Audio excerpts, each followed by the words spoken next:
ঘুষ।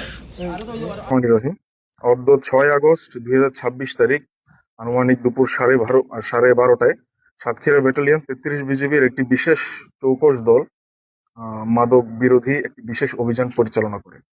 আমাদের কাছে গোয়েন্দা তথ্য ছিল যে একটি নতুন প্রকৃতির মাদক দ্রব্য সাতক্ষীরা অঞ্চলে আসবে এবং এখান থেকে কোনো না কোনো একটা সীমান্ত দিয়ে এটা ভারতে পাচার হবে।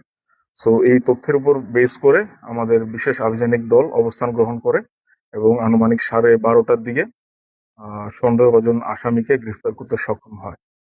আমরা যে দ্রব্যটা জব্দ করতে সক্ষম হয়েছি সেটা নতুন প্রকৃতির, এটার নাম হচ্ছে কুশ।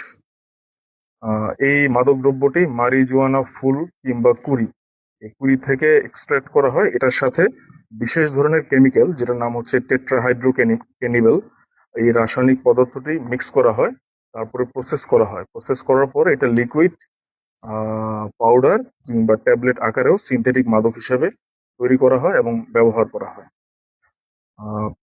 আমি গোপনীয়তার স্বার্থে এবং যেহেতু এটা নতুন প্রকৃতির মাদক দ্রব্য, সো আসামির ব্যাপারে এবং তাদের রুট অরিজিন এবং এটা কোথায় যাচ্ছিল এই বিষয়টি যেহেতু এখনো তদন্তাধীন, সেটা আমি বিস্তারিত বলছি না। তবে এই বিষয়ে আমরা কনফার্ম হওয়ার সাপেক্ষে পরবর্তীতে আমরা আবার আপনাদেরকে জানিয়ে দিব।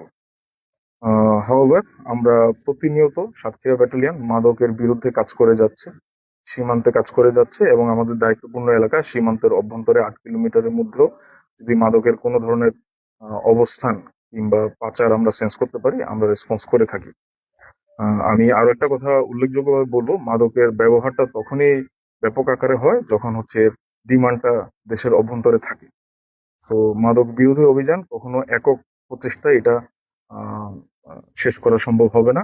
সো আমি বিনীতভাবে অনুরোধ করব পারিবারিক এবং সামাজিক পর্যায়েও এর ব্যবহার সম্পর্কে, এর কুফল সম্পর্কে যেন আমাদের সন্তান এবং যুব সমাজকে আমরা সচেতন করতে পারি, একই সাথে এর ব্যবহার যেন আমরা রোধ করতে পারি। তাহলে আমরা সম্মিলিত প্রচেষ্টায় আমরা মাদকের বিরুদ্ধে একটি কার্যকরী ব্যবস্থা গ্রহণ করতে সক্ষম হব। কুশ, হ্যাঁ, কুশ এই প্রথম এত বিপুল পরিমাণে রিকভারি হয়েছে, এই প্রথম। যদিও দেশের আভ্যন্তরীণ বাজারে এটা পাওয়া যায়, এটা গ্রাম আকারে বিক্রি করা হয়, পার গ্রাম 5 থেকে 6 হাজার টাকা করে এটা বিক্রি করা হয়। আর আমরা প্রায় 12 কেজি পরিমাণ এই কুশ মাদক দ্রব্যটি জব্দ করতে সক্ষম হই, যার বাজার মূল্য এভারেজে 6 কোটি টাকা।